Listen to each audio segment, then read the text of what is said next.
శ్రీకృష్ణ సుధాముని కథ మన అందరికీ తెలిసిందే.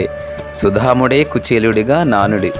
తన భార్య బిడ్డల పోషణ కూడా చేయలేని కటిక బీదతనం వల్ల తన భార్య సలహాతో కుచేలుడు తన జన్మల దరిద్రాన్ని మోసుకొని తన బాల్య స్నేహితుడైన శ్రీకృష్ణునికి తనకి మధ్య ఉన్న అంతరాన్ని కూడా మోసుకొని చేరలేక చేరాడు శ్రీకృష్ణుణ్ణి సుధాముడు.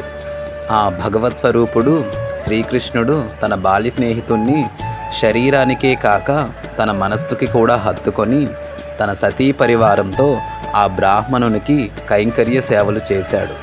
ఎంతో అభిమానంతో తన కోసం తన స్నేహితుడు తెచ్చిన అటుకుల మూటలోని పిడికెడు అటుకులను నోటిలో వేసుకొని ఆ సుధాముని అష్ట దరిద్రాలని పటాపంచలు చేసి అష్ట ఐశ్వర్యాలను ప్రసాదించాడు ఆ భాగవతోత్తముడు.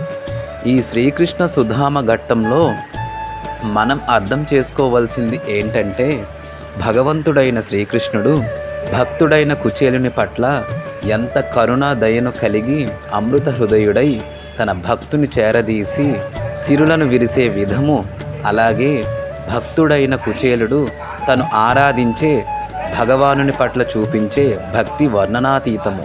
యాదవ వంశభూషణుడైన శ్రీకృష్ణుడు ఆకలి రాజ్యాన్ని జయించలేని కుచేలుడు, వీరిద్దరి మధ్య అనంతమైన అంతరాలున్నా ఒకరినొకరు అభిమానించుకొని ఏ కల్మషం లేని స్నేహ పరిమళాలు ఈ జగతికి పంచారు.